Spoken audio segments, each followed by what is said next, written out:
were talking about how banks have become the 1-800 number, and we wanted a opportunity to be able to show our clients that relationships matter, not just chasing their dollars. We want to work with great people. Back in the day when banks started, you had a relationship with your banker. You saw them at the club, you played golf with them, you saw them at association events.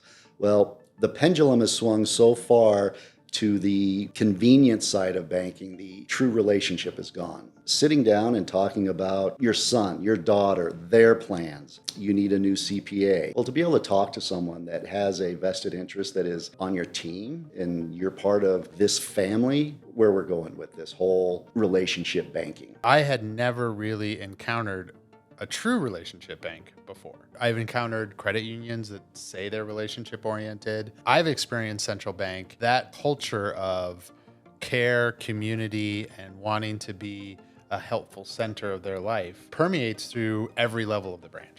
And that's how we take it every day. How are we going to make an impact? Well, we do that in many ways. We do that with introductions. We do that with financial strategies. But until we have a conversation, I don't know what you do. I don't know what you want. But there's another part of the population that wants to do this. Sit down and go, is this the right strategy? Because they want to talk. They want that reinforcement. You can plug in, I want to retire in this year, and it will calculate your risk tolerance. And it'll say, these are the investments you should have. You should have a checking account and a money market, and you should have one credit card. Well, okay, but why? Why do I only need this? Why should I look at something else? And that's where the true professional and human interaction will always be a part of this industry. Nowadays, you don't need to come to us. You can go to ChatGPT and 80% of the time it'll be correct. I think since truth is no longer a commodity, what is the new commodity people are after is trust. Information isn't there, and being able to sit across this couch with you and get your professional advice from doing this for years and years, plus on top of that you care about them and they can trust that. If I have to compete against whatever comes out the screen, I better be really good. Like, you have to be better than chat. And at the same token, there's so much data out there. I don't know if chat can filter with a trust lens like a human can. Does that make sense? They're not going to introduce you to a client that's looking for a new property. I'm trying to train it to do that. I was actually on a call earlier. But I'm in the fourth quarter of my career. This is the absolute best job I've ever had. I mean, it suits you incredibly well. It's tax strategy, it's investment strategy, it's a fiduciary role that we play in our clients' financial world. For tax benefit strategies, on top of that, allocate resources, cash, stocks, etc., into certain arenas. That was your first value. That was our first value. I mean, you look at people holistically. I know I tried to introduce you to a guy that was buying an office, and you guys were willing to look at him. One, I think you looked at him not just, because he was a great business owner in town, but two, he knew how to operate things. And this particular guy owned the building next to him. This building here is almost over leased. I can use this. And you guys were able to probably say, yes, I know that kind of fell apart. But because you looked at it holistically. I was on a train, the Channel, from London to Paris, sat with a wonderful couple from the United States, and we spoke about his business and the challenges he was having when I got back, and called him and said, I know that we're not a good fit banking-wise, but here's an individual, and he has a solution, and I'd love to do an introduction. And the gentleman was pleased, impressed. The introduction led to a fix for his issue. They actually still work together on multiple projects, and both of them now have accounts with the bank.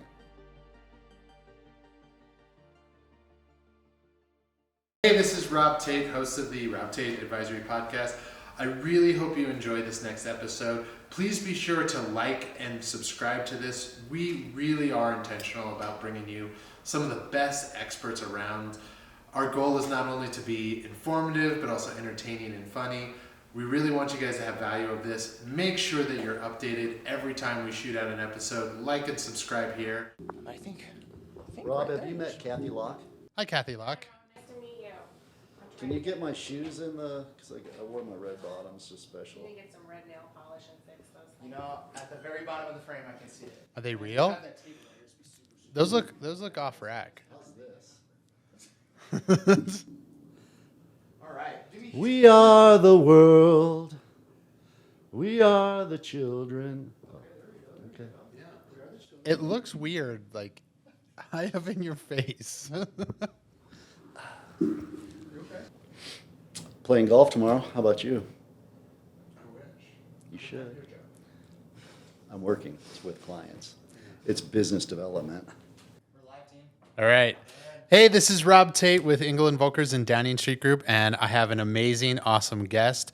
I've got Charlie Cartwright here with Central Bank. Charlie is not only my banker, he's also a good friend of mine and was a good friend of my father's. In fact, you told me the other day my father was your first client. Is that true? That is correct. So how did that happen? So I started on February 29th. I believe your father walked in on March 4th. And Baxter said, you got to meet this guy. And so I sat in, I crashed their meeting. And I sat there and listened to your dad talk about all the things that he had going on. And I just asked him, I really want to be your banker. And he was so kind and didn't answer yes right away. He made me earn it. And so he was my first client here at Central Bank in the private bank. That's awesome. I was trying to get Dad away from the company that will not be named Wells Fargo forever, because they weren't really great to him. And I'm glad you were able to earn their business. So, Charlie, where are we sitting today? Because we're on a special occasion. So, like most banks, like no banks, we are sitting in what's called the Dogwood Den. Our logo is the dogwood flower, which is the state flower of Missouri, where we are headquartered, where we started back in 1905. And we were talking about how banks have become the 1-800 number. And we wanted a opportunity to be able to show our clients that relationships matter and they matter. We're not just chasing their dollars. We want to work with great people. So we talked about having a private room where we could discuss financial matters. We could discuss family matters, anything with our clients. And we talked about it, and I thought it would be a nice small room with maybe 4 wingback chairs and a little coffee table. But it morphed into the Dogwood Den. Yeah, no, it's great. You said something earlier. You said, like no other bank. And I think that's really important. Tell me, and our guests here, why you're not the normal bank. Well, banking we kind of call it old school banking. Back in the day when banks started, you had a relationship with your banker. You saw them at the club, you played golf with them, you saw at association events. Well, the pendulum has swung so far to the convenience side of banking, the true relationship is gone. Now you can do everything from your phone, your tablet, your laptop, which is wonderful because we're all on the move and it makes things easier. But sitting down and talking about your son, your daughter, their plans, you need a new CPA, you're having troubles with this business issue or personal issue. Well, to be able to talk to someone that has a vested interest that is on your team and you're part of this family, that is where we're going with this whole relationship banking. Everybody is a relationship bank. Well, we're proving it differently. Yeah, well, I mean, I've been in business for 17 years, playing around in real estate, and I had never really encountered a true relationship bank before, right? I've encountered credit unions that say they're relationship oriented, and I'm sure there are some guys in that system that are, right? But I've experienced Central Bank that culture of care, community, and wanting to be a helpful center of their life permeates through every level of the branch, right? From the front desk person, to everyone I've ever met you guys hired in, all the way to, the short guy that runs this place, Baxter. Well, we take it a little bit differently. We are, finances are they're personal. And we're great at what we do. All banks have similar products and services, but what's going to make us different is that it's our responsibility to make your world better. Whether it's your business, whether it's your personal life, that's our responsibility. And that's how we take it every day. How are we going to make an impact on Robert's business? Well, we do that in many ways. We do that with introductions. We do that with financial strategies. But until we have a conversation, I don't know what you do. I don't know what you want. So I just like to listen. Yeah. I think in there, Charlie, we're similar where in real estate, it's harder. I was actually talking to a guy that, does a bunch of business out in Silicon Valley. And there as in here, it's actually harder to get your hairdressing license than it is your real estate license, right? And as such, anyone can come into the space. And so, to be frank, it is not hard to facilitate a real estate transaction. Fill out the state-approved form, fill in the blanks, right? If you're stupid, you can have your managing broker look over it, and done. But to do it in a way where it aligns with what the client wants and to stay central to the client's life, right? You have to be of value outside of the cycle of, I currently need you. And I think that's what you guys are carving out in the same way. Let me introduce you to a CPA. Let me care about your kid. Let me try to help solve a problem in your life that may not be banking, right? When I get a question that has nothing to do to banking, that's a need, I know that I'm part of my client's team. Yeah. And that's the biggest compliment when they look to my services or my Rolodex or just my introductions. That's the biggest compliment ever. Yeah, for sure. What do you feel like the next 5 years in central bank's life cycle and just in banking? Like you got AI coming in, financial analysts are, I think a lot of Wall Street jobs are at risk. You've got, so many different moving shapes and parts. And now, I don't know if you've noticed, I'm seeing like radio ads and commercials saying, hey, we're customer focused, but we're more customer interface, and you're hearing more about client services. Where do you think banking and AI and technology and all that kind of stuff is going? I think it's going to make a huge impact in our world for the better, because there's a large population that thrives on that and will be very welcoming, very comfortable with it. But there's another part of the population that wants to do this. Sit down and go, I've got an issue. Is this the right strategy? Because they want to talk. They want that reinforcement. You can plug in, I want to retire in this year.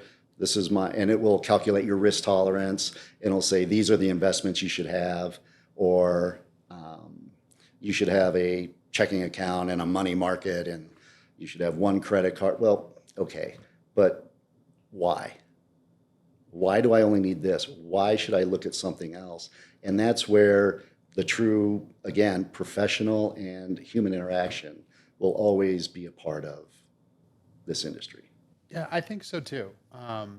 It's interesting, you made me think of a talk I gave at a keynote speech at a real estate conference, was that information is no longer a commodity, right? It used to be maybe 15 years ago, I don't know about in banking, but in real estate, you'd come to us for the information. What's the market doing? What's the price of square foot on this area? Where are people moving? They would come to us for that information. Nowadays, you don't need to come to us. You can go to ChatGPT, and 80% of the time it'll be correct, right? I think since truth is no longer a commodity, what is the new commodity people are after is trust. Since information isn't there, and being able to sit across, this couch with you and get your professional advice from doing this for years and years, plus on top of that you care about them and they can trust that. And that's a great way of looking at it. And again, ChatGPT comes up in many conversations, and it's making us better for the fact that if I have to compete against whatever comes out the screen, I better be really good. Yeah, no, for sure. Like you have to be better than chat. And at the same token, there's so much data out there. I don't know if chat can filter with a trust lens like a human can. Does that make sense? Absolutely. But the one thing where I was also going with chat, they're not going to introduce you to a client that's looking for a new property. Right. I'm trying to train it to do that. I was actually on a call earlier. If anybody can do it, it's you. So Yeah, yeah, we'll see. absolutely. So that's where banking is going. Let's go back a little bit. Charlie, how did you get into banking? From a client. A client liked how I did business development. He liked how I put clients first. He liked my creativity, but mostly he liked the relationships that he received from working with me. Okay. And when was that? That was in 2013. Okay. So you've been in banking 12 years. Is this your swan song? Like, are you here? Well, as you can see, and I say this proudly, I don't know about proudly, but I'm in the fourth quarter of my career. This is the absolute best job I've ever had. Yeah. I mean, it suits you incredibly well. So inside of Central Bank, right, where are all the places I could go interface? Like I've talked to your trust team, I've talked to some of your advising team, but give me a big global picture of Central Bank. So we are residential lenders. We are commercial lenders. We are treasury management. We are private banking. We're wealth management. We're trust officers. So every aspect in your financial life, whether you're individual or business, we can make an impact. Okay. We started in 1902 in the basement of a feedlot. There's a picture up on the wall. And then Sam Cooke took the bank over in 1905. And the great history that I wanted to share was during the Great Depression, the state of Missouri needed help making payroll for the state employees. And Central Bank stepped in and funded that for the state of Missouri. Did they get paid back? They have a few accounts with the state. That's a pretty good business development strategy. Yeah, that's fair. Yeah. Yeah. Bail out this. Now, why didn't they do that with the national banks back in, 2008? Yeah. They just kind of, we're Jeff City, Missouri. We don't need to get out in the public eye like that. So. Okay. So I'm sure a lot of people haven't heard of you, right? Because your impact in Colorado is new. So give us a little bit of idea, like you're not a, 2-branch bank with, a couple million just to lend out. Like give me an idea of your size and scope. So we are a $21 billion bank, but we're a $15 billion trust company, excuse me. What is that? What's the So difference? most banks start as a commercial bank and they bolt on wealth and trust. We started as a trust bank, so it was a central trust company. And then we added the commercial piece. Sam Cooke Jr. Implemented the branch strategy, and that's where our growth started. And Brian Cooke, the grandson of Sam Cooke, is still our chairman today. Okay. Get a little bit more into the weeds. So like I send you a lot of referrals of, some of my friends and clients that didn't grow up with money, didn't necessarily come from, here's how you open up a trust or anything like that, but they've hit success, because they're a brilliant doctor or they're a great entrepreneur. And some of the things you said, they might not know even today what they mean. So what does it mean to be a trust bank? What does it mean? What do all these things mean? It is everything that high net worth individuals, it's how you protect your money, it's tax strategy, it's investment strategy. So it's a fiduciary role that we play in our clients' financial world. So as a trust bank, you help them allocate assets inside of trusts for tax. I probably can say tax avoidance. You can't. I'm not saying anything about tax avoidance. But it is for tax benefit strategies. On top of that, allocate resources, cash, stocks, etc., into certain arenas. That was your first value. That was our first value. Yeah. And then you jumped into commercial lending. Now you can do residential lending. And it's the interesting thing that we are doing here is that we look at, circling back to your question about branches, yeah, we don't have a lot of branches in Colorado. We're a growth market for the bank. We do have a new branch. Our next branch opening is next month in Littleton, Old Littleton on Main Street. And we're not going to be on every corner. We're not looking to do that. And we're not going to be on the radio. We're not going to be on TV. We say it's invitation only because we have a value and our clients that see it, we're a great fit. But we don't need to bank everybody on every street. That's not what we're doing. We just want to grow and make an impact in our clients' lives. We look at all lending opportunities. A lot of banks will sit there and go, I'm not lending on office. I'm not lending in hospitality. Well, you don't know what that credit looks like till you delve into it. And maybe it's a really great product or a great opportunity, and this individual can benefit from our investment side, can benefit from our retail side, can benefit from the private bank. There's all of a sudden this great relationship, but if we would have said, no, we don't do that, we would have missed a great opportunity. Yeah. I mean, you look at people holistically. Mm-hmm. Absolutely. Right? So I know I tried to introduce you to a guy that was buying an office, and you guys were willing to look at him. One, I think you looked at him not just, because he was a great business owner in town, but two, he knew how to operate things. And this particular guy owned the building next to him. And he's like, listen, this building here is almost over leased. I can use this. And you guys were able to probably say, yes, I know that kind of fell apart. But because you looked at it holistically. You know why we looked at it? Why? Because it was a referral from you. Not you because you're so fabulous. But you're a client of the bank. You've listened, you're educated on what we do and how we do it. And if a referral comes from a client, that's the greatest thing ever. That's why we looked at it. First step. So I kind of want to go back into more the relationship side of the business, Charlie.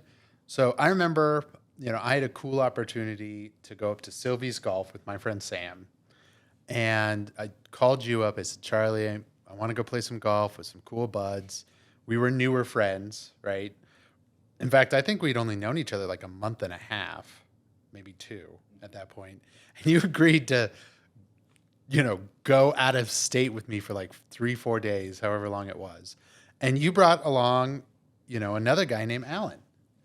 And Alan Walters with Avid Banker and, or Avid Golfer, Avid Lifestyle. And, this year I'm going to be pulling the trigger on some of his advertising, getting introduced to them. But I think you're the one that brought Alan into our sphere.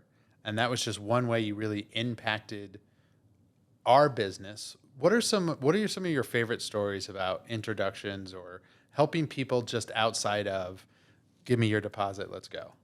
One of the great things about my job, as a commercial lender, I would be calling on commercial realtors, commercial brokers, developers, attorneys. As a SBA lender, I called on business brokers, I called on business owners.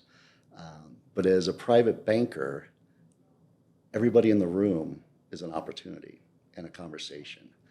And one of my favorite conversations I had was, and this is going to sound really bougie, but I was on a train, the Channel, from London to Paris, sat with a wonderful couple, and they are from the United States, and we spoke about his business and the challenges he was having. And we got back, we exchanged phone numbers. I looked up his company when I got back and called him and said, I know that we're not a good fit banking-wise, but here's an individual, and I used very high-level conversation with him about the issues you're having, and he has a solution, and I'd love to do an introduction. And the gentleman was pleased, impressed. The introduction led to a fix for his issue, and they actually still work together on multiple projects, and both of them now have accounts with the bank. And they're not even in the Colorado market. So that's just listening. The famous, you have two ears and one mouth, use them proportionately. It's every conversation is an opportunity. Whether you can help them with an introduction, help them with banking services, or just let them talk and let them spend some time, and they'll figure it out on their own. So a lot of different stories, but people just, it makes a difference sitting and listening. Yeah. I think I think I've experienced that so many times with you guys. Like it's the central bank tribe, right? And you are right. Like I don't know if you're necessarily quote unquote for everyone. Like every referral I've ever sent you, it's not come into the bank and let me flip chart dog and pony show you. I've been with you guys a while, and I don't think I've ever seen any sort of spreadsheet strategy, right? We sit down, we have lunch, and I've just met so many amazing people with and through you. Larry over at the deli. Yeah, I mean, an amazing guy, and I happened to meet him through an event that we went on, with you. So I do think you guys are onto this kind of cultural vibe of service, great entrepreneurs, great business owners, great people, and you guys all just want to have fun together and win. Well, if I could share a couple comments on nobody wants to go and listen to banking. Nobody wants to talk about banking. But how do we get in front of our clients? How do we do some value add? So one of my favorite stories is I was at an event and there was a prize giveaway, and the individual who won it was Lamborghini for a day. And she won it, and she was at the table next to me. And I just went over and said, congratulations. But when they announced her as the winner, they said who she was and what her company was. Well, she trains concealed carry, she trains hand-to-hand, she trains spatial awareness for individuals. And it's a female-owned business. So we talked for a moment, and we did it was in August of last year. We had her come in, and we invited all of our male clients' wives and daughters who were going off to college. And she spoke for 45 minutes on how to prepare to walk in a parking lot at a mall, on campus. And that had nothing to do with banking. We had nice hors d'oeuvres and beverages, but that's a value. You don't get that opportunity to talk and hear and listen. And our clients said, thank you so much for doing that for my daughter or for my wife. It has nothing to do with a checking account or a credit card, but we care. How do we make an impact on your life? Right. It's not just dollars and cents. Yeah. If you're with the bank, you not only joined a bank, you joined a community. This is how we feel. When you sign up with us, you join the family. Yeah. You're part of the central bank family, and that's how you should be treated. Absolutely. No, I love it. And we're doing another event. We can early plug this a little bit. We're having the Henley report come out and talk to us about passport diversification and global money movement. And I was on the phone earlier driving here, and a buddy of mine was saying, I think the next 5 years are going to see more global change than we'd seen in the last 50 years, right? But preparing yourself, or at least having knowledge behind some of these things, if his prediction's true, might be very important. And I would never even have that opportunity to be a part of that without my relationship with you. Yeah. Well, thank you. So kind of as we start to think about wrap up, what is your, I don't want to say client, but what is your ideal person to join the bank? What does him, her look like? Well, first off, we don't chase dollars. We just want to work with good people. We want people that we value, they value us, and we're a good partner to. Because as you said, we're not the bank for everybody. I kind of think we are. But individuals that want a relationship, they might have borrowing needs, they might have investment needs, they might have needs for their business, 401ks, HSAs. They might just want to have a line of credit for, in case they see that special toy and they want to, use our money. While their money grows with us, use our money. That's kind of the strategy we like to put in place. It's old school banking, I guess is really what we call it. As soon as the dollar hits our bank, we want it to start growing. So do you sit there and put money in a checking account and go, oh yeah, once a month I like to move it into savings? Chances are good that money's not going to move to savings. So let's run it through an fixed income product, and then when it comes time to pay bills, you'll move that money to your checking account. Sure. So it's a strategy. It's basic, it's simple, but it's effective, and 1-800-BANK isn't going to walk you through that, isn't going to set it up that way. No. And I'd never heard from I know you have a habit of, once a quarter, once every few months, just picking up a phone to your clients and be like, let's go have a gelato or a cocktail. Or now come into, what is it, the Dogwood Den? The Dogwood Den. Absolutely. You can't see it, but we've got refreshments and food. And the other thing is that our clients sometimes have private meetings and they need a private space. This is for you. This whole room is for you, our client. Perfect. Well, Charlie, it's been a pleasure. Is there anything else you wanted anyone here to hear about? About you, Central Bank? Well, I can tell you that this is, as I said, the fourth quarter of my career, the best place I've ever been.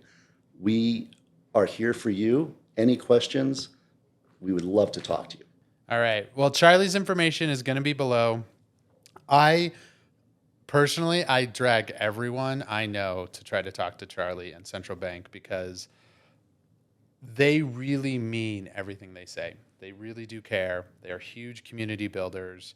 And especially for my clients who, need lines of credits for fix and flipping or need better banking relationships to understand how to leverage high cash accounts, haven't set up trust yet because, they didn't grow up in a wealth world.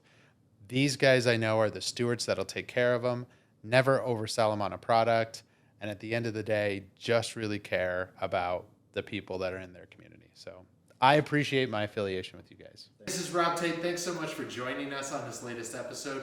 Really appreciate it if you'd like and subscribe for us. Also, drop something in the comments. If there's somebody you want to see, if there's a question you have, or you just want to interact with us on anything that was said, happy to do that. We're really looking forward to engaging with you. Like, subscribe, and catch you on the next one.